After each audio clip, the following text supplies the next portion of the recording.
세상의 이야기를 이야기합니다. 스토리버킷 지금 시작합니다.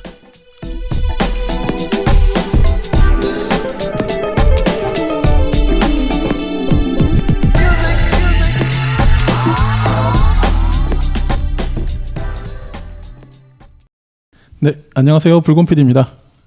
두 분도 소개해 주시죠. 네, 안녕하세요. 재유입니다. 안녕하세요. 혜이입니다. 반갑습니다. 단촐해졌어. 듣는 분들은 간격이 없으실 텐데 저희는 진짜 오랜만에 녹음했잖아요. 그렇죠. 네, 두 달? 그런 것 같아요. 그렇죠. 녹음은 거의 석 달 만이던데요, 보니까. 그래서 저희가 원래 사실 잡았다가 저희 제이님이 코로나 걸린 두 번째 걸리셔가지고 네, 잘 지나가셨습니까? 네, 두 번째는 다행히 안 아파서 책을 읽을 수 있었다. 네, 그게 중요한 것 같아요. 그 처음 아프셨을 때는 책도 못 볼 만큼 몸을 못 감았어요. 너무 힘들어. 하긴 그때 그렇게 이야기하셨죠. 네, 두들겨 맞은 근육통이 너무 심해가지고 진통제를 먹어도 심하고 막 이비인후과 관련된 모든 기관이 다 아프고 통증이 있고 뭐 콧물 나오고. 근데 이번에는 진짜 괜찮아가지고 아, 이게 사람마다는 다르지만 조심해야겠구나. 그래서 마음속으로는 아, 세 번째도 걸릴 수 있다라는 열린 마음으로 조금 조심히 지내는데 네, 정책은 자꾸 편하게 풀어주는 사람들 약간 불안하긴 해요. 네. 근데 뭐 독감처럼 가겠죠. 독감보다는 확실히 아프다. 그리고 사람마다 다른데 이게 후각을 잃어버리는 사람도 꽤 있고 해가지고 조심은 살짝 그래도 하는 그럼요. 게 조심해야죠. 네. 아니 진짜 아프다고 저한테 막 그러셨거든요. 맞아. 첫 번째 걸렸을 때는 약간 누가 코로나 감기라 그랬냐고 막 하면서 너무 아파서 그때 약간 걱정도 되고, 그리고 냄새를 하나도 못 맡아가지고 그때 커피도 못 마시고. 근데 다행히 한 달 정도 지나서 돌아왔는데 제 친구는 아직도 코가 안 돌아와가지고 바리스타인데 그래가지고 어머나. 그 향이 들어오긴 하는데 그 옛날만큼 향을 다채롭게 못 맡아서 조금 직업적인 위기를 겪고 있는 사람도 있어서 조심하셔야 되는데 뭐 조심하기엔 너무 코로나가 세서 네, 잘 지내시길 바랄 수밖에 없습니다. 혜이님은 잘 지내셨어요? 아, 저요? 네. 아, 네. 저 똑같이 지낸 것 같아요. 똑같이? 네, 그냥 변화 없이? 그냥 네, 회사 다니고 다니면 슬퍼. 다니고 왔다 갔다 하고, 그리고 그냥 읽고 쓰고. 뭔가 되게 많은 일이 있었던 것 같은데 기억이 잘 안 나요. 와, 근데 그래도 자기 근황을 쓰고 읽고로 요약할 수 있으면 괜찮죠. 나쁘지 않아요. 네, 읽고 쓰지 않으면 할 수 없는 일들이 많은 것 같아요. 제가 또 하고 그쵸. 있는 일 중에. 저희 그 카톡방에서 다들 일 막 이러면서 일에 약간 그런 느낌, 두 분도 약간 좀 그러신 것 같아서 네. 저도 좀 일이 많아져서 네. 좀 정신이 없더라고요. 저도. 그래서. 또 여름이 대목이어가지고. 맞습니다. 제 출장 좀 제주도 가서 해야 될 일도 있었고 그래서 네, 여러 가지 좀 하다 보니까 여름이 그냥 지나갔네요. 네. 근데 전 엄청 잘 지내고 있습니다. 네. 아이유 콘서트 갔다 와서 행복하게 지금도 네. 기쁨이 남아 있습니다. 아, 그래요? 네. 올해 제일 잘한 일 정도가 아니라 태어나길 잘했다. 저는 그거 너무 심한 거 아니에요? 아, 진짜. 태어나길 잘했다고? 유에나가 들으면 이제 공감을 하죠. 이번 콘서트가 얼마나 아름다웠고 네. 위대했는지. 그렇습니다. 저도 그 사실 시도했다가 저는 실패했거든요. 근데 이제 그걸 하려면 사실 예매 땡 치자마자 바로 들어가서 해야 되잖아요. 이미 1시간 전에 준비를 해야죠. 다. 그렇죠. 타이머 정해놓고. 근데 이제 생각은 하고 있었는데 그렇게 간절함이 이제 크지 않다 보니까 한번 해볼까? 이제 저희 둘째 딸이 좀 좋아해서 가볼까 해서 이제 뒤늦게 했는데 안 되긴 하더라고요. 40만 명이 들어와가지고 대기 탔으면은 이제 안 됐죠. 근데 저는 이제 유에나 돈 주고 가입을 했기 때문에 팬클럽까지 선 예매로 안전하게 VIP석. VIP석? 네. 이번에 제일 좀 앞에, 쓰셨네요. 네, 앞쪽. 예. 그래서 눈으로 실제 아이유 표정을 볼 수 있는 자리에 있었는데 네. 지금도 감격이 찹니다. 저 표정을 보여드리고 싶네요. 그러니까요. 유튜브로 바꿔야 되나 우리가? 그래서 요즘에 자꾸 아무 일 없는데 그냥 혼자 웃고 있거나 이렇게 미소가 만개할 때가 있어요. 혼자. 네. 저는 잘 지내고 있습니다. 그러신 것 같네요. 코로나 따위 괜찮습니다. 알겠습니다. 네. 네, 하여튼 뭐 저희가 이렇게 오랜만에 또 얼굴 뵙고 또 녹음하게 되니까 좋은 것 같고요. 이게 이제 저희가 밀리다 보니까 녹음이 원래 사실 저희의 의도는 좀 여름을 겨냥한 공포 특집 약간 이런 컨셉이었잖아요. 실패. 네, 근데 단풍이 지고 이제 단풍이 흐르기 시작했어요. 지금. 지진 않았어요. 네, 그래서 색이 변하고 있다. 아 근데 요즘 또 낮엔 더워요 아직. 아무튼 이제 저희가 공포 특집으로 다루려고 했다가 시기는 좀 지나갔지만, 네 그래도 이제 저희가 할 얘기는 사실 많이 있는 책들이라서 그대로 저희가 이게 가져와봤고요. 이번 주 그리고 또 다음 또 회차에 이어서 저희가 공포 특집 한번 10월에 저희가 듣는 공포 특집으로. 원래 공포는 가을에 들어야지. 진정한 공포는 가을이죠. 네, 저희 스토리버킷은 팟빵, 네이버 오디오 클립, 아이튠즈, 유튜브를 통해서 들으실 수 있고요. 구독과 좋아요, 댓글 많이 부탁드리고 인스타그램, 페이스북에도 있으니까요. 많이 뭐라고 그래야 되지? 많이 놀러와 주세요. 많이 놀러와 주세요.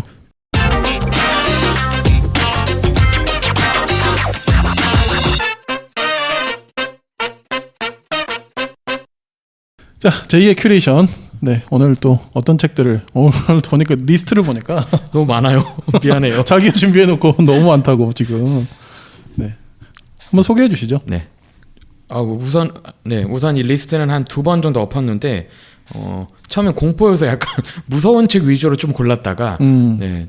그냥 요즘에 읽었던 책들 위주로 해서 그래도 좀 더 주제와 연결될 수 있는 좀 이따 다룰 계류자들이라는 책과 연결될 주제를 직간접적으로 얘기하는 책들이어서 가져와 봤습니다.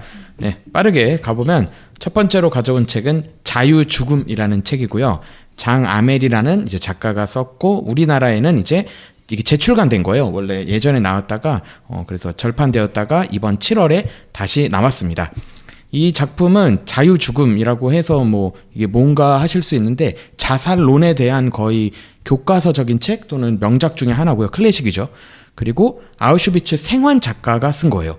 그래서 프리모 레비 같은 이제 어떻게 보면은 그런 아우슈비츠 생환 작가 계열에 들어가는데 조금 계열이 다른 게 뭐 소위 말하는 그 이후에 낙관적 세계론이 아니라 진짜 비관적 세계관에서 철학적으로 또는 문학적으로 작업한 그 라인업에 있는 작가인데 특별히 장아멜 같은 경우에는 죽음 그리고 자살론에 대해서 그리고 최근에는 이제 존엄사 뭐 안락사 뭐 이런 쪽으로 연결이 되는데 결국에는 이 자살 그리고 자살을 통한 그 자유에 대한 얘기를 이 책에서 풀어내요. 그래서 철학서로도 분류가 될 수 있고요. 또는 죽음학 또는 자살론의 교과서처럼 불리고요. 근데 중요한 거는 여기서 처음에 이 책에 나왔을 때 막 금서로도 여겨졌고 많은 사람들이 비판을 하긴 했는데 작가가 그럼에도 불구하고 계속 주장한 건 뭐냐면 이 자살을 할 수밖에 없는 그러니까 자살이라는 건 결국에는 생명체가 할 수 없는 뭐 역설적이고 불합리한 게 맞는데 왜 그들이 그 자살을 선택하고 자살을 선택할 수밖에 없는가 그러면서 질문을 바꿔서 얘기를 하는 거죠. 그럼 왜 인간은 생존해야 하고 살아남아야 하는가? 이것이 그냥 인간을 얽매이는 어떤 명령에 불과한 건가? 라는 걸 아주 진지하게 그래서 약간 철학적이면서도 인신론적인 얘기들을 풀어가면서 그러면서 자기의 경험이 조금씩 묻어나요. 그러면서 그래서 1장 제목 자체가 이렇게 돼 있어요. 뛰어내리기에 앞서.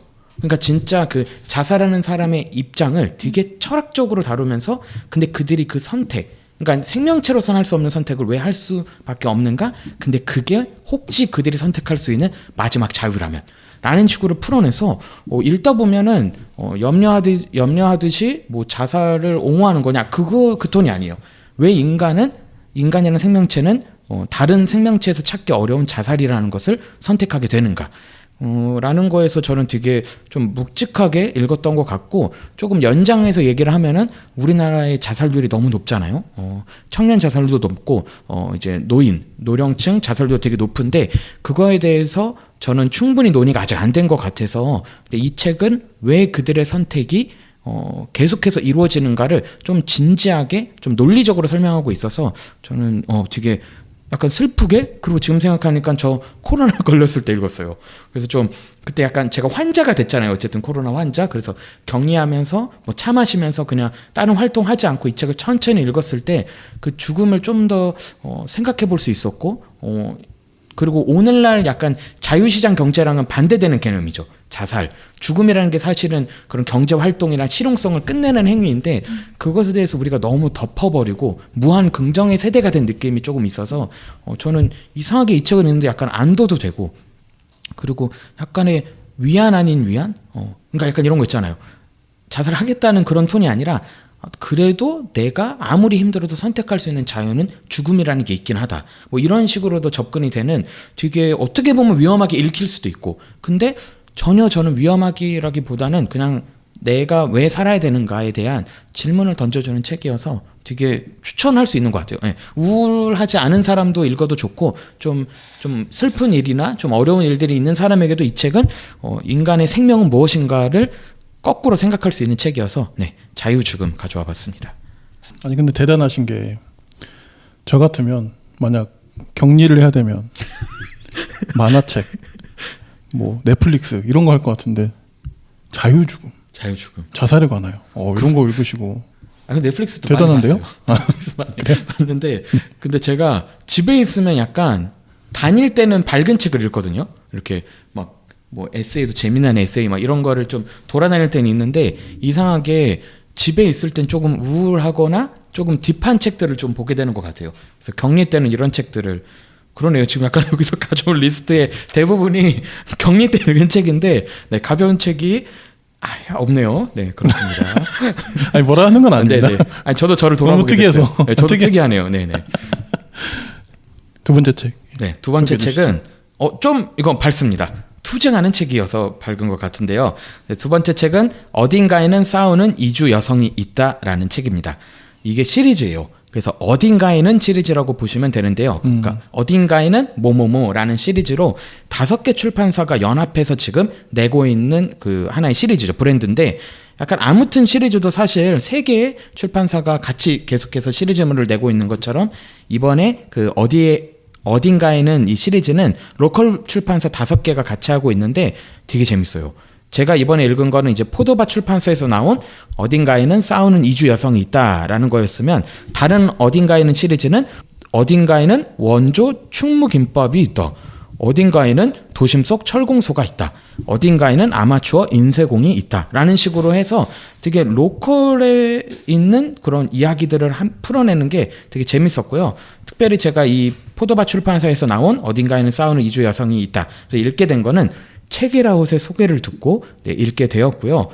그리고 시리즈 자체도 너무 좋았고 그리고 이 책에서는 사실 이주 여성 이야기가 중심부로 나오기 때문에 약간 인터뷰 형식이 되게 많습니다. 그래서 여기 부티 탄화라고 하는 이제 베트남 여성분의 이야기가 많이 나오는데 이 책은 그냥 어딘가에는 이주 여성이 있다가 아니라 그 싸우는 이 붙었잖아요. 그래서 실제로 정치 화두를 던져요.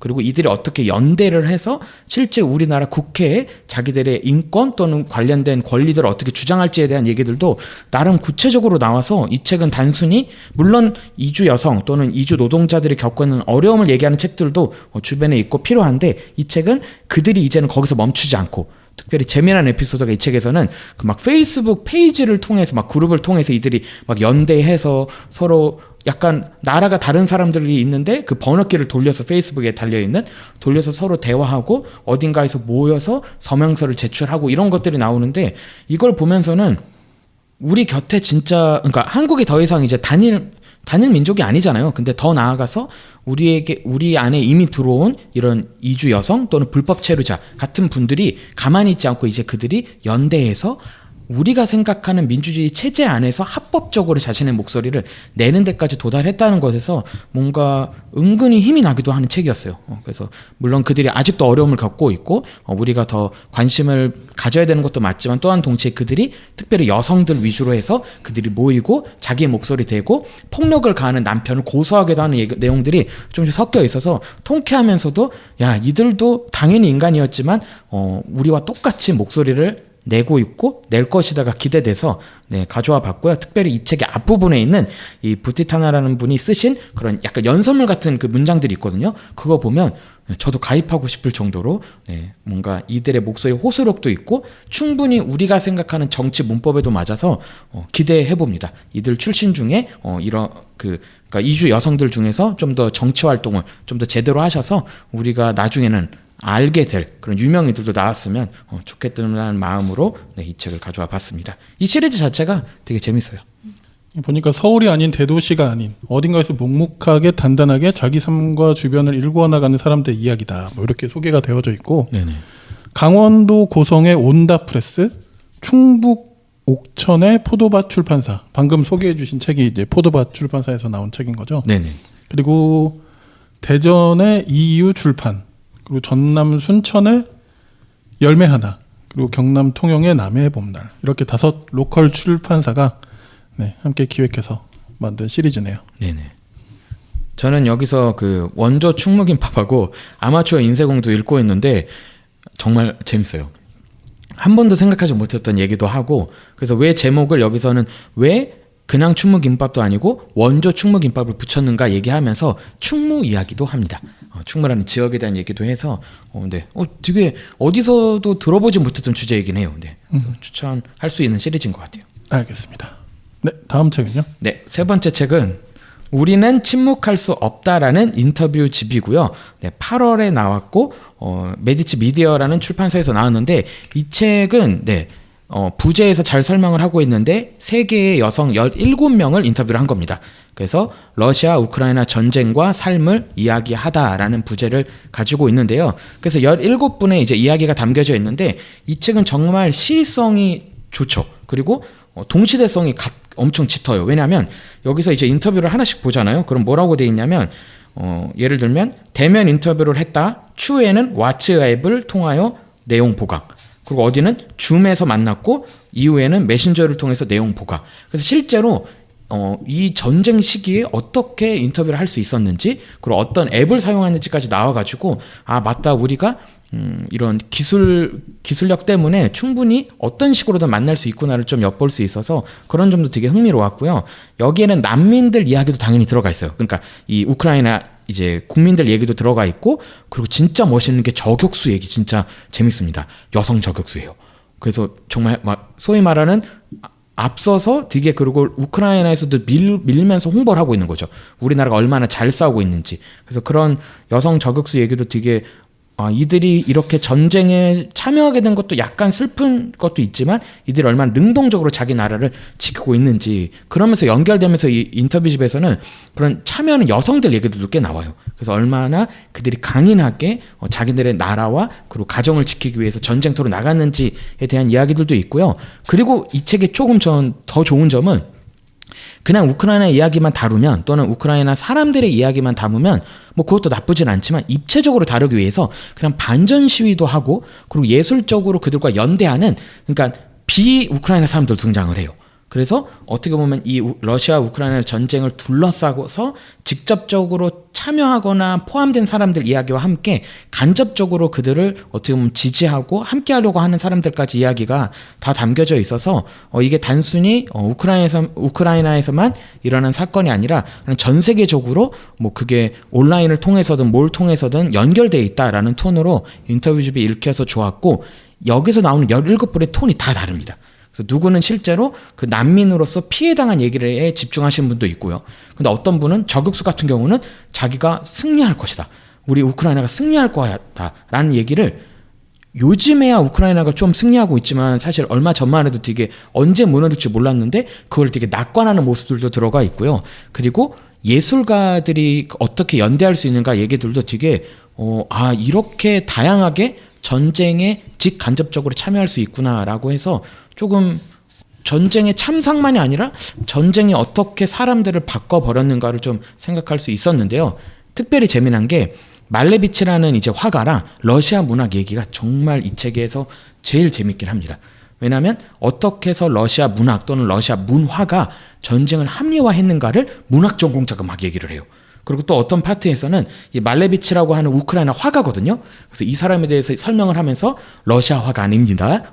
우크라이나 화가입니다 하면서 말레비치가 그렸던 러시아 여성들에 대한 그림에 대한 얘기가 있는데, 이 부분을 읽어도 되게 정말 우크라이나 전쟁 전에는 몰랐던 그 우크라이나에 대한 이야기, 그리고 그들이 어떻게 이 전쟁을 이겨내고 삶을 살아가고 있는지를 입체적으로 그리고 다양한 각도에서 볼 수 있어서 이 인터뷰집은 정말 재밌게 펼치자마자 거의 다 읽었던 것 같아요. 그 자리에서. 그래서 추천으로 네, 가져와 봤습니다. 이거 목차만 봐도 약간 전율이 그렇죠. 네, 있는데 그 마지막 부분 내가 방금 언급해주신 러시아 문학에 대한 부분 진짜 궁금해요. 네네. 도스토옙스키에겐 신비한 영혼은 없다. 러시아 문학을 전쟁의 공범이라고 말하는 젊은 작가. 네. 이런 시각은 한 번도 생각해 본 적이 없어서 그렇죠. 너무 흥미롭네요. 그리고 읽었을 때 저는 그냥 약간 전쟁 때문에 비판하는 내용이 있을까 봐 약간 염려했는데 조금 깊이 있게 공격을 해서 저도 모르게 사실 저 안에 있는 사대주의 그리고 저도 모르게 약간 해외 문학 했을 때 사실 우리가 알고 있는 대부분 해외 문학들이 전범 국가들이 대부분 맞고 제국주의 앞장선 국가들이 많은데 그걸 어떻게 비판 또는 비평적으로 읽을 수 있는가에 대한 토대도 제공해줘서 좋고요. 이 책은 그리고 전자책에 나왔는지 모르겠지만 종이책을 추천하는 게 표지의 질감도 되게 좋고요. 표지에 그 인터뷰에 참여하신 분들의 자기들의 문장들이 하나씩 다 들어가 있어요. 그래서 실제로 제가 어디선가 봤는데 이 표지 관련돼서 표지 디자인도 어디 상을 받은 걸로 알고 있습니다. 그래서 되게 그러니까 이 우크라이나 전쟁에 대한 이야기를 예술적으로 문학적으로 잘 담아냈다. 그렇지만 동시대성도 놓치지 않고 그래서 이 책을 너무 재밌게 읽어서 네, 꼭 추천하고 싶어서 가져왔습니다.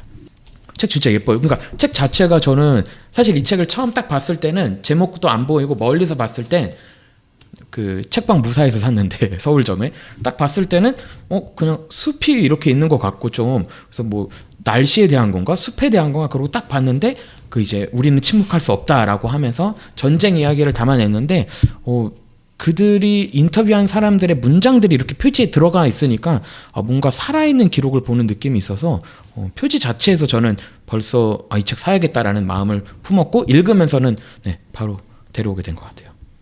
네, 러시아 문학을 경계하는 우크라이나의 유명 작가이자 전 정치인. 그죠. 러시아 문학을 경계하다니. 바로 장바구니에 넣었습니다. 바로 네. 그런 포인트가 그리고 말레비치도 정말 좋아요. 그 말레비치 화가가 왜 자꾸 여성들, 농부들을 그렸는가라는 이야기들도 나와서 그런 부분은 그러니까 단순히 전쟁의 참상만 다루지 않아서 예술, 문학에 있는 비판도 담겨져 있어서 계속 읽히지 않을까라고 생각이 듭니다. 진짜 재밌어요, 근데. 그리고 저격수 멋있어요. 이거 보여드릴 수, 딱 펼쳐지는 거기야. 그래서 남편하고 같이 다니면서 저격하는 얘기들이 담겨져 있으면서, 네.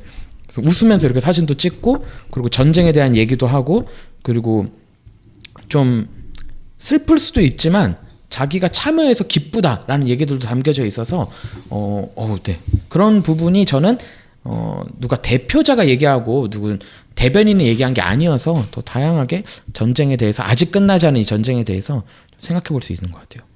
그러면서 이 저격수가 한 말이 그거였죠. 이 우크라이나 전쟁이 어떤 방식으로 끝나든 세계는 변했고 자기는 이게 어떤 방식으로든 세계 3차 대전이라고 생각을 한다. 여러 나라들의 반응과 그들이 직간접적 참여들이 이미 세계가 어떻게 흘러갈지를 보여준다라는 거에서 근데 그게 꽤 예전에 인터뷰를 하신 내용인데 지금 더 그게 드러나고 있는 것 같아요. 네. 알겠습니다. 우리는 네. 침묵할 수 없다. 네, 였습니다. 이렇게 세 권 소개하는 것도 좋을 것 같습니다. 좋습니다.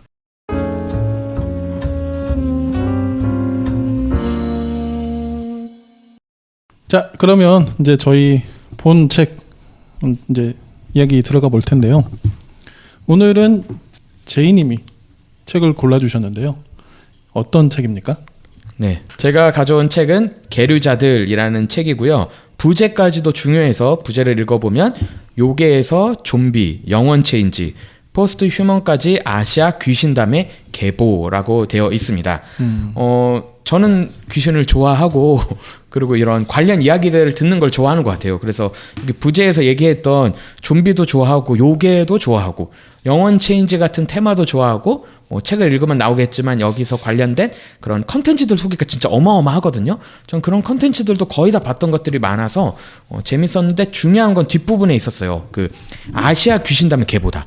그래서 약간 우리가 생각할 때 뭐 외국 무서운 영화 이런 것들도 뭐 좋아하시는 분들도 있지만 뭐 오컬트스럽다라고 하죠. 그런 거를 오컬트 장르라고도 하는데 아시아 귀신담의 독특성 뭐 이런 것들을 생각할 수 있을 것 같아서 이 책을 가져와 봤는데요.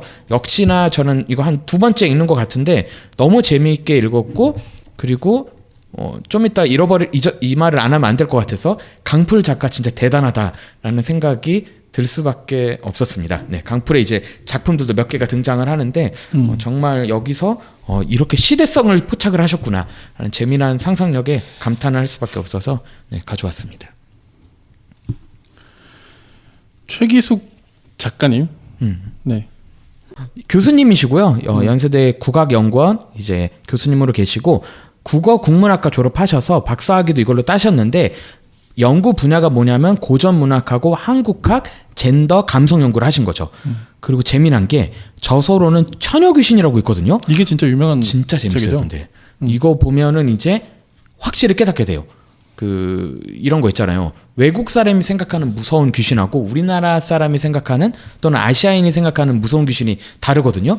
단적인 예는 외국은 요괴를 생각해요. 힘이 엄청 센 그런 영적인 존재가 나를 압도한다. 근데 한국은 힘이 아니라 서늘하고 목이 꺾이고 약간 소름 돋는 소리 이런 거거든요. 그래서 확실히 톤이 다르고 외국 귀신들은 대체로 사람들이 공포를 느끼는 대상이 남성성이 좀 짙죠. 남자 요괴들이 꽤 많고 아니면은 파괴적이고 약간 힘이 실제로 드러나니까. 근데 아시아 귀신들 중에서 탑권에 그러니까 상위권에 있는 귀신들은 대부분 여성 귀신들이 진짜로 많다는 것이 이 책에도 담겨져 있으면서 키워드로 처녀 귀신을 풀어내고요. 계속해서 이 분야에서 공부를 하셨는데 재미난 게 제가 이거 관련된 인터뷰도 봤었는데 작품들이 생각보다 여러 나라에서 출간이 돼요. 그래서 뭐 독일권에서도 출간이 되고 아시아권에서는 뭐 대만, 일본 이런 데서도 출간이 되면서 실제로 이런 카운터 컬처라고 해가지고 약간 다문화적인 연구들도 지금 많이 이루어지고 있는 영역이라고 하더라고요. 왜냐하면 넷플릭스 이런 데서도 사실 뭐 곡성이든 해가지고 한국 컨텐츠가 많이 소비가 되는데 그게 단순히 외국인들이 보는 게 아니라 아시아인들도 되게 많이 보거든요. 그래서 그런 식으로 해서 지금 계속 연구되는 분야에서 이 최기숙 교수님이 쓰신 이런 작품들이 계속해서 번역 출간이 된다고 하고요. 그리고 계속해서 연구하시는 방향이 앞으로도 이쪽 영역이 된다 하시더라고요. 그래서 그런 아시아성하고 그 다음에 이런 감정, 젠더 이런 걸 연결하면서 문학적인 얘기들을 하실 건데 이 책이 조금 독특한 거는 천우 귀신하고 조금 다른데 최근에 우리가 OTT에서도 볼 수 있는 컨텐츠가 대거 등장을 하기 시작했다. 그래서 이제는 아예 컨텐츠 쪽으로도 이 내용들을 풀어가실 예정이어서 더 재밌게 앞으로 다음 작품들을 기대할 수 있는 학자이자 작가로서 최기숙 작가님이 이 책을 써주셨습니다. 재밌어요. 처녀 귀신은 특별히 이 계류자들을 읽지 않으셔도 충분히 읽을 수 있고 우리가 여고괴담만 보셨어도 충분히 이해할 수 있는 요소가 꽤 많아서 그 책을 약간 같이 추천할 수 있는 것 같습니다. 저도 이 책을 읽어봤는데 이 책 자체로 또 굉장히 탁월한 문화 비평 책인 것 같아요. 네. 그리고 뭐 여러 나라에 번역이 됐다 그런 얘기도 해주셨잖아요. 근데 서구의 이런 문화 비평 쪽 관련된 사람들이 보면 정말 환장을 하게 돼요. 아시아 귀신 이야기. 그래서 자기들은 죽어도 모르는. 맞아, 죽어도 모르는. 자, 그러면 본격적으로 좀 책에 대해서 좀 이야기를 해보겠는데요. 일단 이 아시아 귀신담이라는 상당히 좀 뭐랄까요? 우리도 물론 다 아시아에 살고 있긴 하지만 이런 표현을 저도 사실 그렇게 익숙한 표현은 아닌 것 같아요. 어떻게 보면. 그러니까 처녀 귀신이야 사실. 우리가 너무 어렸을 때부터 보았던 이미지라는 게 굉장히 각인돼 있잖아요. 그래서 딱 느껴지는 게 있는데 아시아 귀신 이런 거 있을 때 뭔지 알겠는데 또 좀 잘 모를 것 같고 그런 생각이 좀 드는데 이게 아시아 귀신 이게 뭡니까 이게? 아시아 귀신. 네. 뭐 이 책에서 얘기한 걸 기반으로 얘기하면 아시아 그러니까 고전 문학이죠. 그러니까 뭐 그게 우리로 치면 뭐 조선 시대든 예전 시대부터 지금까지 쭉 흘러왔을 때 여러 작품들에서 귀신들이 등장을 하고 하는데 그 귀신들이 어디서 언제 왜 등장을 하는가를 한번 쭉 취합을 하면서 동시에 우리나라만이 아니라 뭐 아주 가까운 나라는 중국, 일본에도 그런 귀신들, 요괴들이 등장을 하잖아요. 그런 것들을 쭉 묶어서 한번 통합적으로 봤더니 이들이 갖고 있는 독특성이 드러난다는 거죠. 서구 귀신들하고는 엄청나게 다르게. 그래서 아까도 잠깐 얘기했듯이 뭐 그게 문학적 장르로 얘기하면 뭐 고딕이 될 수도 있고 뭐 오컬트를 장르로 볼 수도 있으니까 오컬트에서 다루는 귀신 담론하고 우리 거랑은 되게 다른 게 대체로 서구 쪽은 권력이 있어요. 귀신들에게. 그래서 뭐 마족이라고 뭐 우리가 보통 이제 뭐 마왕, 마족 뭐 이런 표현들을 쓰는데 그런 위계 질서가 좀 더 확고하고 그리고 그 질서 안에서 엄청난 힘을 이 땅에서 그러니까 현실 세계에서 드러내려고 하는 존재들이 나타나는 거죠. 뭐 뱀파이어 같은 백작 뭐 이런 직위가 실제로 있고. 그렇지. 그런데 아시아권의 대부분의 귀신들은 나약하고 힘이 없고 그리고 연령층이 확 내려가요. 그래서 실제로 저도 이거 그 필리핀에서 영문학 공부할 때 저도 이거 비슷한 걸 공부를 했었을 때 재미난 점이 뭐였냐면 필리핀 귀신들도 아이 귀신들이 되게 많아요. 그리고 이름 그래서 거기서는 그래서 제일 무서운 귀신이 나이가 적을수록 무섭다라는 설이 있어요. 왜냐하면 걔네들이 갖고 있는 그러니까 걔네들 존재가 감정이 돼버리는 거죠. 그러니까 좀 나이가 든 귀신들은 경험과 지식도 생기니까 분노도 약간 나누어서 귀신들이 반응을 하는데 기두리가 있다. 근데 아이들은 감정이 곧 자기 자신인 거예요. 봐주질 않는 거. 봐주지 않는 거죠. 그래서 그런 식으로 표현이 되게 많은데 슬프다.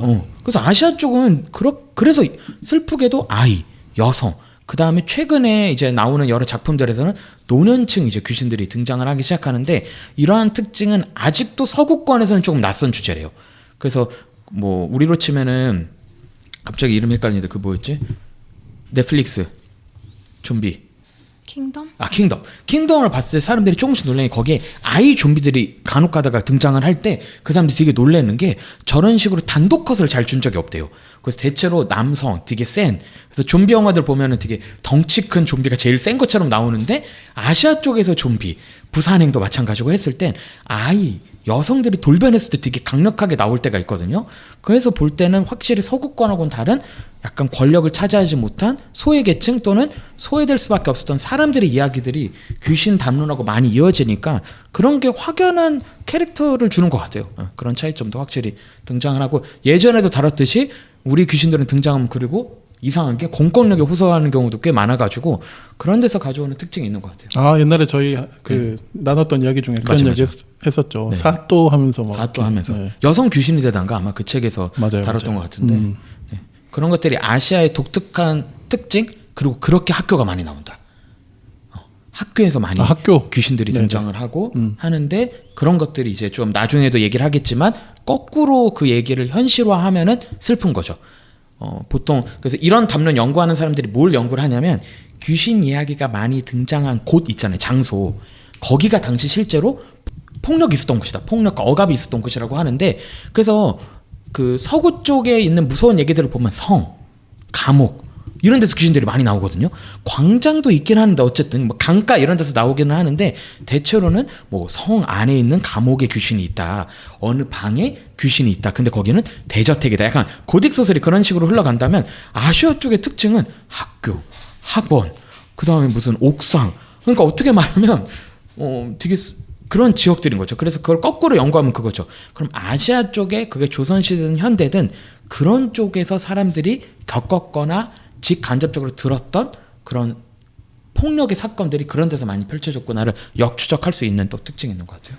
근데 그렇게 되게 엄청 막 아시아의 독특성 막 그런 폭력의 역추적 저는 그런 되게 객관적인 단어들을 쓸 만큼 막 이렇게 그런 입장에 서 있지 않은 것 같아요.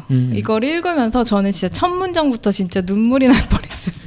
그러니까 아시아에서는 프롤로그에서 보이지 않는 존재를 통해 다차원의 사각지대를 사유하는 문화적 전통을 이어왔다라고 했을 때 이런 너무나 평범하고 아무것도 아닌 것 같은 문장인데 이 보이지 않는 존재라는 거를 저는 살면서 늘 정말 많이 느꼈던 것 같아요. 아까 말씀하신 아이와 여성과 학교라고 했을 때 학생 이렇게 했을 때는 자기 말을 잘 표현할 수 있는 입장이 아닌 경우가 되게 많거든요. 그러니까 학교에서도 학생이 자기의 목소리를 내서 자유롭게 어떤 자기가 처한 그런 상황 속에서의 어려움이나 고통이나 그런 뭐 억울함이나 이런 걸 이야기할 수 있는 그런 발언을 할 수 있는 거의 없고 내가 여성으로 살면서도 되게 부당하고 억울하고 화가 나는 일이 있어도 정말 되게 아주 일상적인 예에서도 그냥 일상적인 조직 생활에서도 되게 그런 듣지 못할 말을 듣고 해야 할 말을 해야 할 때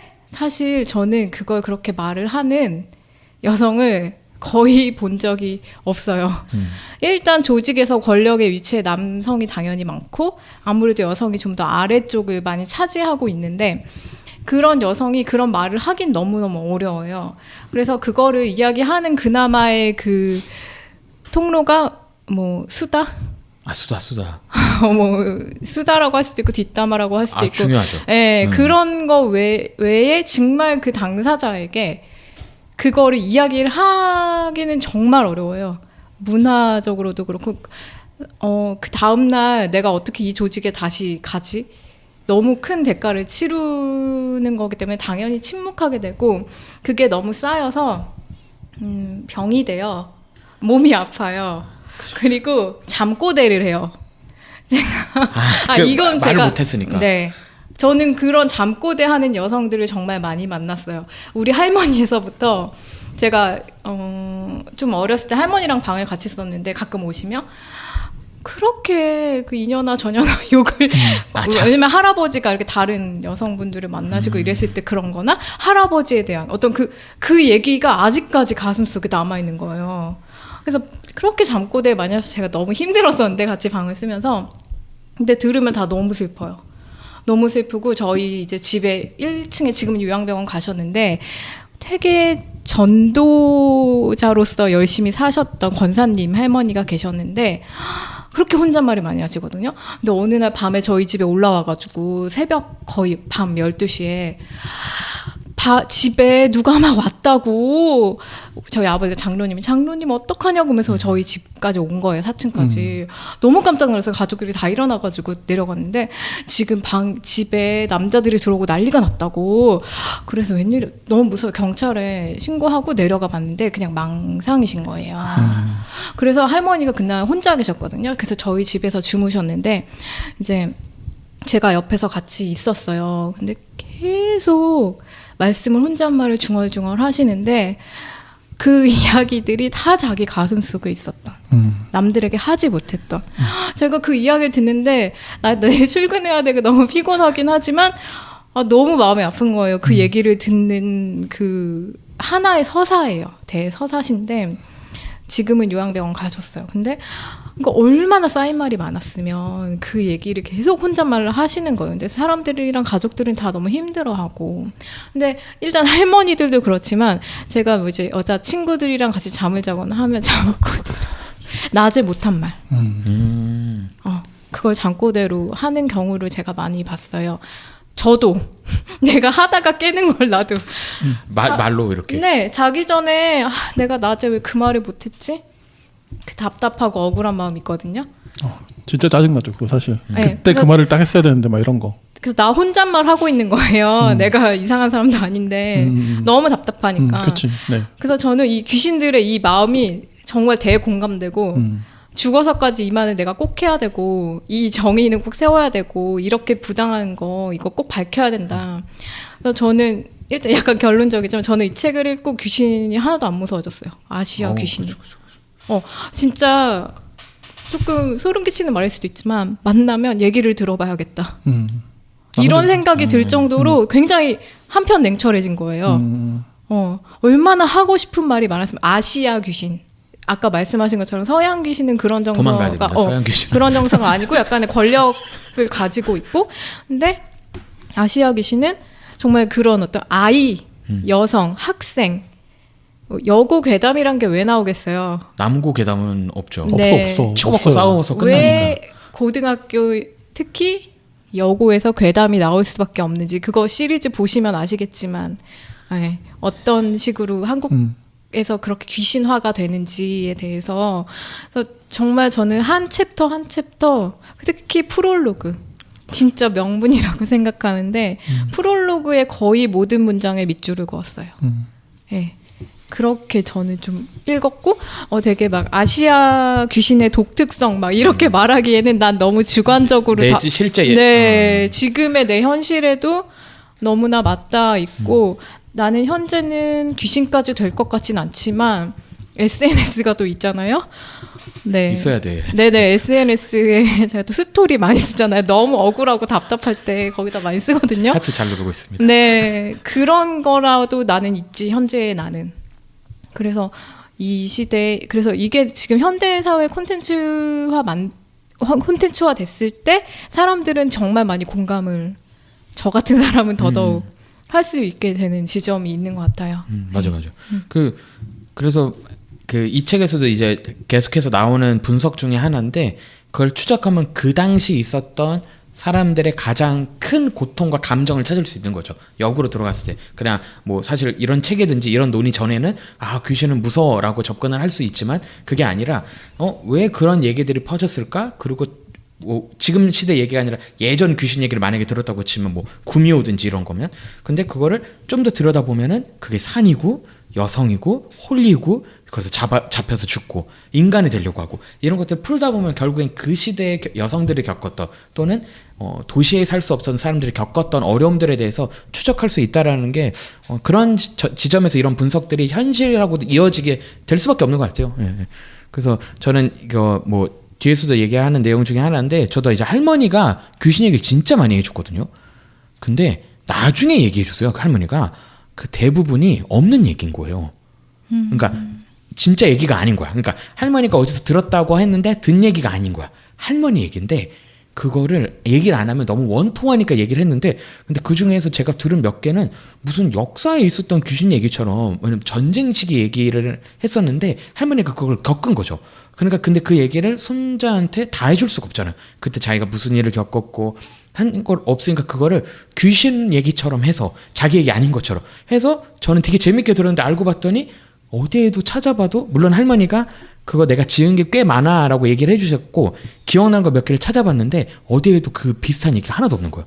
그걸 볼 때 왜 그렇게밖에 할머니가 나에게 얘기를 할 수밖에 없는가. 그래서 실제로 구전설화나 또는 구전설화 중에서 요게 귀신이 나오는 얘기들을 대체로 여성들이 많이 만들었고 그걸 계승을 시켰죠. 자기 딸, 자기 손녀들한테 계속 있게 해서 그 얘기가 그 마을이나 그 도시에서 떠나지 않게 했다라는 게 좀 이해가 되면서도 그러래요. 예. 그러니까 이게 그런 것 같아요. 구전설화 이야기 해주셨잖아요. 그 얼마나 수많은 사람들의 입과 입을 통해서 특히 여성들의 입을 통해서 이야기들이 전해졌겠어요. 그리고 온갖 레퍼토리가 사실 우리가 파보면 너무 많잖아요. 그러니까 그게 다 사실 지금까지 살아왔던 사람들 민중들의 어떤 이야기였던 거죠. 한이고 막 자기가 경험했던 그런 억울함들. 근데 두 분의 이야기 딱 들으니까 저도 너무 공감이 되네요. 그래서 여기에 이제 서문에 그런 표현을 하시잖아요. 귀신이 윤리적이고 미적이며 법적인 주체다. 그런 문제를 제기하는 존재로서 그런 어떤 여기서 정말 사회적 안전망을 위한 미적 센서. 나는 이 말이 아시아 귀신이 정말 이런 미적 센서의 역할을 하고 있다는 점에서 진짜 너무 정확한 호명이라는 생각을 했어요. 진짜. 그러니까 윤리적 주체라는 말이 아까 말씀하신 그 할로윈의 어떤 그런 누가 주로 나오지? 괴물들이 호박. 막 그 괴물들은 사실 어떤 지성이나 윤리성 이런 게 잘 느껴지는 존재는 아니잖아요. 그럼요. 그렇죠. 되게 그냥 약간 뭐랄까 좀비 강시 약간 강시는 아시아긴 하지만 약간 나무 토막 같은 느낌으로 어떤 그냥 그런 건데 처녀 귀신은 귀신이다 생각했을 때 일단 엄청 그 온몸에서 흐르는 어떤 정서, 감정 그런 것이 느껴지는 약간 인간 같은 느낌인 거잖아요. 그게 진짜 너무 결정적인 차이인 것 같아요. 그러니까 우리가 차마 놀이 유희의 대상으로 삼을 수가 없어. 그러니까 그 중세인들의 생각에는 성속이 구분돼 있잖아요. 그러니까 거룩한 게 있고 악한 거밖에 없는 거야. 그러니까 그 귀신들이 중간계가 없고 중간에서 이렇게 계류자들이 아니라 침입자인 거죠. 그러니까 걔네 관점에서 세상이 뭐 물론 반박하실 서구인이 있으면 나중에 얘기해 주시면 좋겠지만 그분들에게는 낯선 존재가 그 침입자인 거예요. 성속으로 분리가 돼 있고 세상은 모든 균형으로 이루어졌기 때문에. 그렇죠. 엄청난 것 같아요. 근데 우리나라만이 아니라 아시아 쪽은 이런 성속 구분이 약하죠. 그리고 뭐 천국 간다라는 개념보다는 열심히 돌을 닦아서 신선이 되든. 그러니까 우리가 충분히 도달할 수 있는데 또 악해지면 요괴도 되고 귀신도 되고. 그러니까 확실히 정서적인 차이도 있고. 근데 그래도 그 서구 쪽에서는 그래도 마녀 관련된 이야기가 저는 우리나라 또는 아시아 쪽 귀신하고 연결이 많이 되는 것 같아요. 그 마녀 그러네요. 뭐 이야기로 부를 수 있는 거죠. 그래서 저는 그 마녀라는 책이 있어요. 그래서 부제가 이제 남들보다 튀는 여자들의 목을 쳐라. 그래서 페미니즘 관점으로 소위 말해서 그 중세 마녀사를 이제 풀어낸 책인데 이 책은 추천합니다. 이 책 그렇게 두껍지 않고요. 재미있는데 슬프죠. 왜냐면 여성들이 어떻게 죽어갔는가. 그리고 그 마녀들이 실제로는 어떤 직업에 가까웠을까. 그래서 뭐 그런 얘기도 하죠. 실제로 우리나라로 치면 뭐 한의사 같은 역할을 했다. 그런 약품으로 이렇게 그 약재로 뭔가 사람들을 돌보는 일도 했었고, 그리고 또 구전설화를 만드는 이야기꾼이기도 했는데, 그게 종교가 들어오고 법체계가 들어오고 봉건제도가 들어왔을 땐 여성의 자리, 이런 노파의 자리가 없는 거죠. 그러면서 그들이 어떻게 사라졌는가 얘기들을 다루는데, 약간 저는 그래서 마녀들의 죽음의 기록들이 이렇게 담겨졌는데, 그들이 잘 보면 이 책에서 다루지만 슬픈 게 노래를 그렇게 부르거나 죽기 직전에. 그러니까 마녀로 자기는 이미 죽게 되는 거야.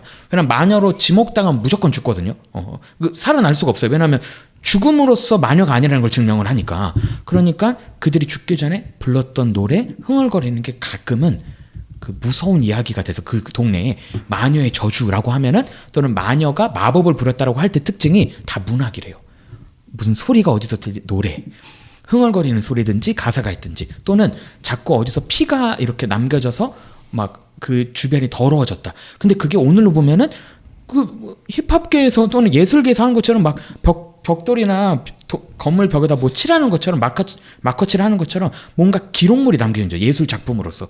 그래서 저는 그나마 서구 쪽에 마녀 서사가 조금 뭐 우리가 얘기했던 처녀 귀신이든지 이런 여성 또는 당시에 있는 약자들의 죽음과 좀 연결될 수 있는 이야기는 있지만, 그래도 아시아 쪽은 대체로 그런 역사들이 많다면 서구 쪽은 마녀 쪽으로 좀 더 치중되어 있는 것 같긴 한데, 그래서 하나하나 들여다보면 되게 슬프더라고요. 그래서 저는 이런 관련 책에서 그 오컬트 관련된 연구서긴 한데, 거기서 얘기한 게 대부분 초기에 노래와 시가 형식을 갖춘, 자유시가 아니라 형식을 갖춘 건 다 남자들이 대부분 만들었대요. 뭐 당연할 수밖에 없고, 근데 형식이 없는, 가끔 우리가 뭐 전에서 듣게 되는 그런 설화나 이런 것 중에서 형식이 많이 깨어져 있거나 정서적 측면이 강조된 거는 진짜 소문이 막 퍼져서 나오는 경우가 있는데, 그 내용들의 특징이 뭐냐면, 당시 여성들, 약자들이 힘이 없잖아요. 근데 누가 죽었어. 근데 얘의 죽음을 죽음으로써 끝내고 싶지 않을 때 시작이 됐다는 거죠. 왜? 얘가 죽었는데 얘가 죽은 게 아니라 뭐다? 요괴가 됐고 찾아갈 거고 어떤 남자들과 사람들을 죽일 거다라는 노랫말을 붙여서 남아있는 생존한 여성 또는 생존한 뭐 친인척 지인들이 그걸 노래화해서 그걸 주변에 퍼뜨렸다는, 그 설이 되게 강력하거든요. 그래서 그런 걸 봤을 때 되게 말할 수 없으니까, 아까 혜님이 얘기하신 것처럼 말할 수 없고 기록할 수 없는 여성들이 그거를 그런 식으로 담아내서, 그러니까 텍스트화는 안 됐겠죠 당시에. 근데 그게 구전으로 계속 남겨서 살아있는 보복이 되는 거죠. 그래서 그런 게 참, 그러니까 이면을 살펴보면, 그래서 귀신 보면 이제는 무서운 게 아니라 두 개 중에 하나겠죠. 우선 서양인지 동양인지만 구분하고 동양 쪽에 가깝다면 저게 나를 해칠 것이 아니다 라고 생각할 수 있는 것 같아요. 근데 이제 그 서양 귀신 얘기 하시면서 저는 사실 이 프롤로그에서 사회나 체제에 흡수되지 않고 정의를 실현하려는 의지는 귀신답기보다는 인간다운 것이다 라고 이제 귀신의 어떤 주체의 특성을 이렇게 말씀해 주신 부분이 있는데, 저는 이거 딱 읽으면서 사실 그 프랑켄슈타인의 크리처가 많이 생각이 났거든요. 그 책의 가장 저는 좀 전복적이랄까? 좀 당황스러운 부분이 프랑켄슈타인 박사보다 크리처가 너무너무 인간적이어서 더 인간다운 어떤 존재지 않나? 그래서 저는 그 책을 한마디로 한다면 인간이란 무엇인가 라는 질문에 대한 답이라고 저는 생각했거든요. 제 개인적으로 그 책을 읽었을 때.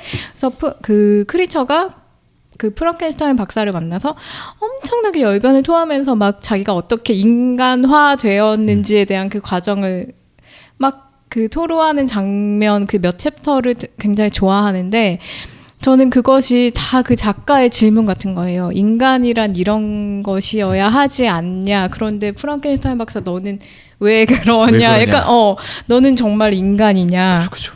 그리고 독자들에게도 묻는 것 같다는 생각을 했거든요. 그래서 여기서 귀신답기보다는 인간답다라고 했을 때 여기서 그 서양식으로 하면 아까 마녀 얘기하셨지만 괴물 크리처가 오히려 더 인간다움에 대해서 질문하고 있는 거 아닌가. 그러니까 아시아에서는 귀신의 형상이고 서양에서는 그런 마녀라던가 어떤 잘못된 존재? 뭐라 그래야 되나? 그 뭐 괴물? 그치. 그런 존재들이 그런 질문을 던지는 입장, 역할을 하고 있지 않나. 좀 통하는 것 같은 지점이 없지는 않다. 없지는 않다. 그런 생각을 했어요. 하지만 서양 귀신은 좀 도망쳐야 될 것 같은 느낌은 아직 있지만 도망쳐야죠. 네, 도망쳐야죠. 그리고 저는 뭐 이 책에서 진짜 아까도 얘기했지만 강풀 작가 대단하다. 조명가게 이야기는 저도 진짜 그 다음 웹툰에 아마 있었을 거예요. 그래서 보다가 저는 우선 진짜 무서워요. 초반에 진짜 무섭거든요. 그 조명가게라는 웹툰이. 왜냐면 스크롤을 이렇게 넘기게 되잖아요. 근데 와, 그 손톱 막 이런 게 나올 때 묘사나 그림이 너무 현실적이어서 무서운데 엉엉 울었죠. 마지막에 그 결말들이 다 풀리면서 그런 중간계에 있었던 그 머문 자들에 대한 이야기들이 쏟아질 때 아, 이거지. 이게 우리나라에서 나올 수 있는 이야기지. 왜냐면 우리나라에선 이런 얘기가 나올 것 같으니까. 그래서 그런 식의 강풀 작가의 상상력도 너무 좋았고, 그래서 저는 이 책이 왜 좋았냐면 게르자들이 옛날 고전 문학만 다뤘어도 당연히 충실한 연구서인데 현 시대 뭐 킹덤도 다루고 막 이러면서 우리가 어떻게 보면 그런 귀신이나 존재에 대해서 갖고 있는 생각들을 파헤쳐줘서 동시대성이 그래서 있었던 것 같아요. 근데 강풀 작가 조명가게나 아파트 뭐 그 이야기들 다시 보셔도 너무 좋아요. 유료로 아마 전환됐을 텐데 꼭 못 보신 분이 있으면 조명가게는 정말 끝까지 보시면 눈물 흘리지 않을 수 없다. 감동적이다. 진짜 좋은 의미로 추천해 봅니다. 강풀 작가님 요새 뭐 하세요? 요즘은 신작이 거의 안 나오죠. 그렇죠. 잘 안 나오고 종종 있고. 궁금하거든요. 모르겠어요. 류승환 감독이랑 노는 거 노나 이렇게 그런 생각이 드는데. 작품 내주셨으면 좋겠어서. 그 이제 뭐지? 디즈니 플러스에서 그게 나오긴 해요. 드라마도. 무빙이 나오긴 하는데 거기에 좀 제가 볼 땐 관여를 하셨나 싶기도 하고. 네. 그리고 마녀 얘기하니까 떠오르는데 강풀의 마녀 보셨나요? 봤습니다. 그것도 사실 제가 강풀 작품 다 봤는데 너무 오래돼가지고 좀 오래됐죠. 이제 좀 기억이 좀 안 나긴 해요. 오래됐어요 다 대체로. 근데 저는 그 마녀도 맥락이 비슷하죠. 비슷하죠. 저는 그걸 다 읽고 이런 질문을 남겼습니다. 사랑이란 무엇인가? 무엇을 할 수 있는가? 진짜 많은 작품들이 여기 나오잖아요. 혹시 또 보시면서 또 좀 인상적이었다 하는 뭐 그런 대목 혹시 있으십니까? 갑자기 제가 궁금해서. 인상적인 작품 여기서 소개됐던? 네, 여기서 그러니까 이 최기숙 작가님의 어떤 해석에 있어서. 저는 말할 수 없는 비밀 얘기하실 때가 있거든요. 7장에서. 와, 근데 이때 진짜 약간 놀라웠어요. 이게 타이완 영화예요. 그러니까 2007년에 나온 말할 수 없는 비밀에서 사실 로맨스로 많이들 해석을 하시고 타임슬립 이런 게 돼 있는데 이 책의 분석에서는 귀신에서 다뤄졌던 이야기의 특성을 가져와 끌어다 썼다는 거죠. 그래서 충분히 이게 귀신 이야기로도 해석이 될 수 있고 또는 약간 반대로도 해석을 할 수 있는 건 뭐냐면 왜 이 이야기가 더 간절하고 애절했냐면 귀신 이야기에 있는 특성을 다 가져가서다. 그래서 그런 이제 양가적인 해석들을 해주셨는데 저는 이거 보면서 우리가 끌리고 어떻게 보면 좋아하는 게 너무 인간성이 뛰어넘는 얘기를 보다는 인간적인 얘기가 좋은 거죠. 그러니까 인간의 시간의 한계 이런 게 있는데 그걸 너무 뛰어넘고 싶어서 뭔가 어떤 장치를 사용했지만 그게 전능하진 않았을 때 생기는 그런 재미와 약간의 몰입이 있는데 이 말할 수 없는 비밀도 어떻게 보면 그냥 로맨스, 타임슬립물이라고 볼 수 있는데 이 귀신 장르를 충분히 앞에서 다 6장에 걸쳐서 설명하시고 7장에서 이거 근데 어떻게 보면은 귀신 담화에서 가져왔던 특성을 가져와서 이 이야기에서 다뤄지는 사랑의 간절함, 뭐 불가능성을 다뤘다라는 부분이 뭔가 내가 그래서 이 이야기, 이 작품을 좋아했었구나라는 생각이 들어서 이 책, 이 영화 말할 수 없는 비밀 좋아하시는 분이 있으면 이 7장 읽고 다시 보셔도 좋다라는 생각이 여기서 들었던 것 같아요. 저도 포스트 휴먼 그 챕터에서 렌미인. 렌미인. 사실 전 렌미인을 보지는 않았는데 설명을 너무 잘해 주셔가지고 여기서 비체라는 개념이 나와요. 그 줄리아 크리스테바의 개념을 가져와서 설명을 하시는데 혹시 빛체라는 개념 들어보셨어요? 태어나서 처음 봤어요. 여기서. 네, 너무 어려운 단어더라고요. 그래서 한자로도 보고 영어로도 봤는데 이 비가 약간 비천할 비?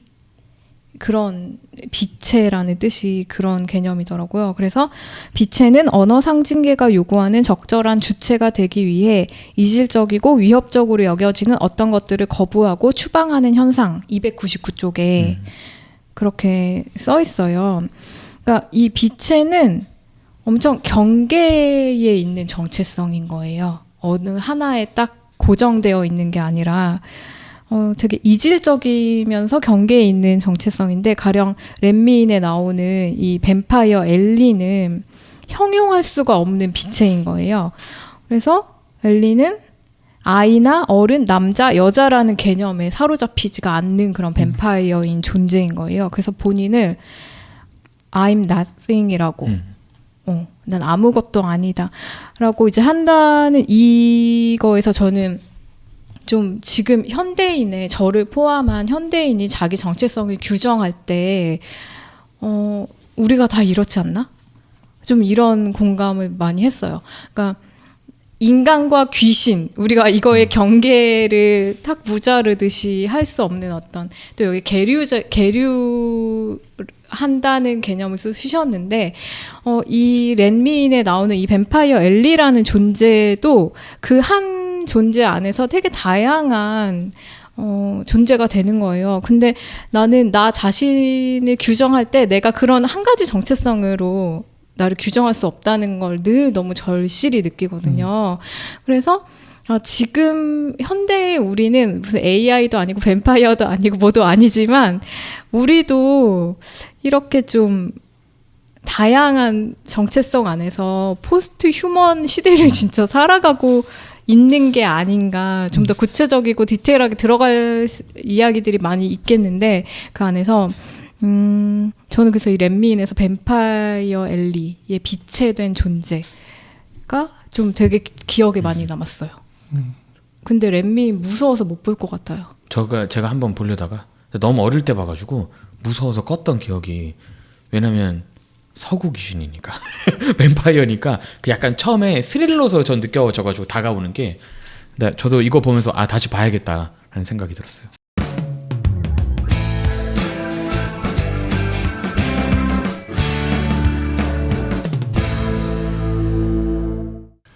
에필로그의 진짜 맨 마지막 부분인데 제가 한번 읽어드릴게요. 방금 저희가 나눴던 이야기가 좀 약간 통하는 것 같기도 하고 어쨌든 마지막이니까 좀 요약을 좀 해주시잖아요. 네네. 항상 이 마지막 보면 사실 마지막을 좀 즐겨보는 거거든요. 앞과 뒤만 봐도 얘기는 할 수 있는. 맞습니다. 그러니까요. 한번 읽어드릴게요.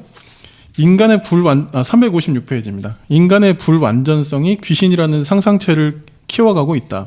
한계에 대한 상상이 불완전성과 모순을 사유하는 매개다. 귀신의 문화적 역할이 여기에 있다. 귀신은 생사의 경계성 존재로 인간의 물리적 한계를 이념과 추상의 차원에서 극복한 문화적 창조물이다. 귀신은 삶과 죽음, 인간사의 복잡성, 권력 관계, 문화 동력에 대해 다차원적으로 사유하게 만든다. 귀신이 수반하는 성찰성은 미학적 주체 구성을 추동한다. 귀신은 현실을 방관하지 않는 실천적 주체다. 귀신에 대해 행동 미학이라는 개념으로 접근하게 된 이유다. 참 어떻게 이렇게 표현을 정확하게 하시는지. 네. 그러니까 귀신이 나타나는 공간과 상황이 우리에게 지금 너희가 살고 있는 그 사회에 대한 고발이기도 하고 성찰을 불러일으키는 어떤 그 행동들을 수행을 하신다는 거잖아요. 한다는 거잖아요. 하신다고 존댓말. 네. 사실 좀 높여드려도 괜찮을 것 같아요. 그 계류자 우리가 못하는 걸 해주시니까. 계실 수도 있으니까. 그 계류자들이 나타나는 맥락이랑 발언하는 어떤 그런 내용 자체가 고발이 좀 많고, 원한을 풀어달라는 거. 그리고 너네 지금 그렇게 살면 안 돼. 이런 성찰을 하게 만드는 존재이기 때문에 저도 모르게 존댓말이 나왔네요. 네. 그죠. 그리고 뭐 이거는 동서양 다 똑같을 것 같은데 귀신이 있는 곳은 뭔가 문제가 있다고 느껴지게 되죠. 그래서 뭐 성당에 귀신이 나타났다. 그럼 그 성당에 문제가 엄청나게 발생을 한 거고, 물론 그게 뭐 마녀 사냥을 통해서 누구를 없애는 방식으로 사용이 돼서 문제긴 했지만 어떤 장치로는 그게 귀신, 악령, 뭐 하여튼 이계의 존재가 나타났을 때 그게 대저택이어도 더 이상 좋은 저택이 아니라 문제가 있고, 그리고 그 연달아서 막 살인 사건들이 보통은 생기잖아요. 그리고 뭐 여고괴담 같은 스토리를 봤을 때도 그냥 학교인데 어떻게 보면 가르치는 장소이자 뭐 교육의 장소인데 갑자기 귀신들이 나타났고, 그 시간들이 딱 그 시간이 되면 귀신이 나타났을 때 약간 고발이 되는 것 같아요. 그 장소가 확실히 문제가 있고 앞으로 더 문제들이 생길 것이다 라는 생각이 들어서, 그런 장치로서도 귀신 소문 이런 거는 사람들의 흥미도 끌고 흥미를 가져야 되는 이야기인 것 같네요.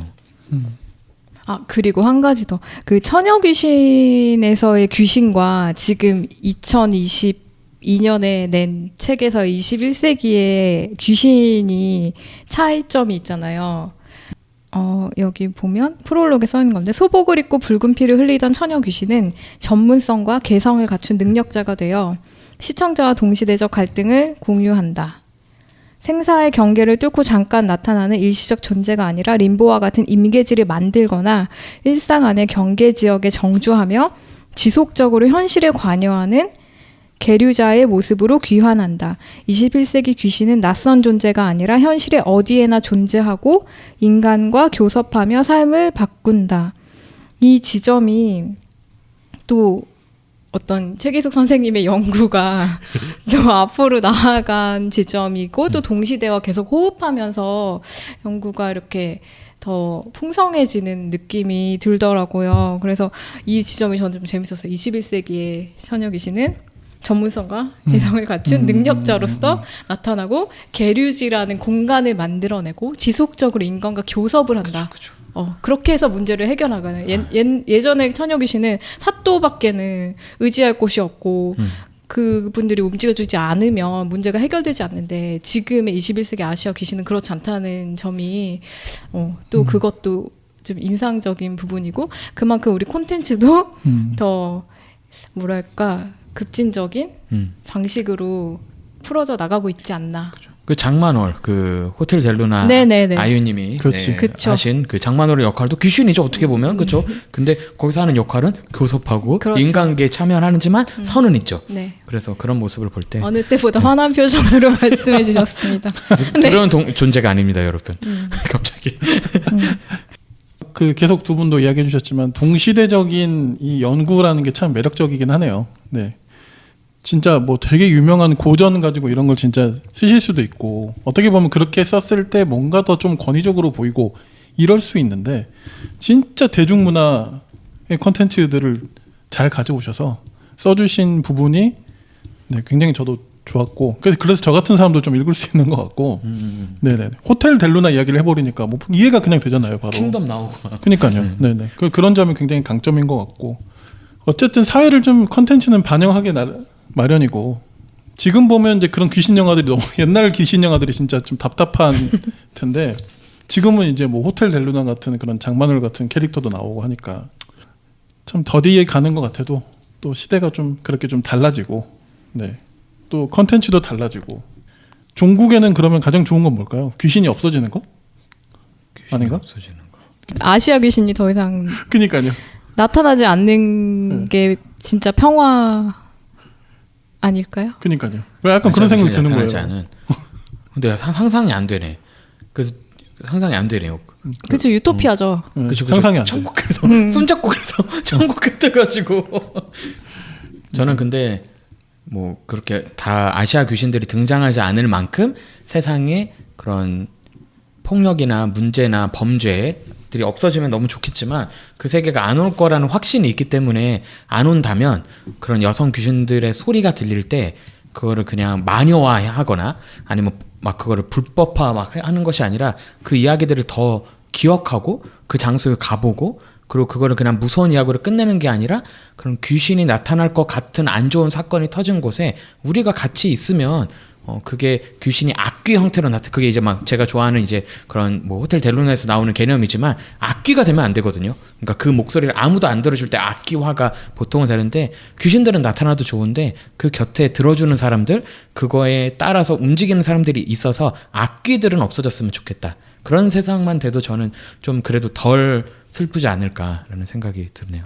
그리고 좀 아시아적 역동 같은 게 느껴지는 게 여기서 서양에서는 SF 콘텐츠가 디스토피아적 미래를 디자인하는 동안에 아시아에서는 귀신들이 현생의 가치와 방향을 되묻는 성찰적 역할을 지속했다 이런 표현을 하는 게 어떻게든 문제를 해결해서 정의와 윤리를 만들어내려는 그런 의지? 사회 전복적이야 약간 존재들이. 그런 되게 역동성, 적극성 이런 것들이 아시아에 존재하는 것 같아요.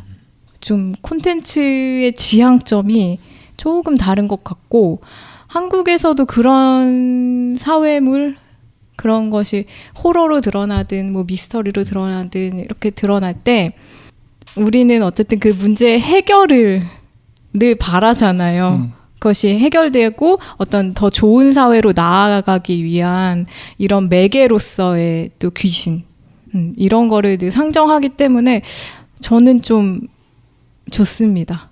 그런 사회에 살고 있다는 게. 네. 그냥 디스토피아야라고 하고 그냥. 저 너무 긍정의 힘인가요? 아니 그게 긍정이라고. 아무도 그렇게 생각.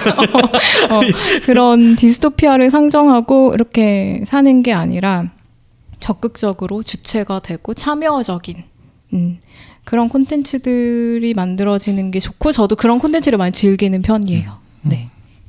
알겠습니다. 뭐 이제 좀 마무리해도 될 것 같은데요. 네. 그죠? 네. 네. 자, 이렇게 해서 저희가 오늘 그 최기숙 작가님의 계류자들에 대해서 오늘 좀 이야기 나눠봤는데요. 네. 저는 뭐 두 분의 이야기를 듣는 것만으로도 네, 너무 재밌네요. 저도 재밌네요. 들으시는 분도 재밌어야 되는데. 재밌으실 거예요. 네. 재밌으세요. 네. 집안일 하실 때 틀어놓고 네. 같이 또 공감하시면서 들어주시면 그리고 중간중간에 막 그 마녀 이런 책도 소개해 주시고 네. 그러니까 무엇보다 저는 이 방송을 통해서 진짜 좀 책을 좀 들으신 분들이 궁금해서 읽어봐야겠다 라고 하면 진짜 그게 가장 최고인 것 같아요. 그렇죠. 네네. 그래서 좀 이런 책들이 좀 많이 좀 직접 읽혔으면 좋겠다는 생각이 좀 드네요. 이렇게 해서 오늘 그러면 오늘 방송 마무리하도록 하겠습니다. 두 분 고생 많으셨고요.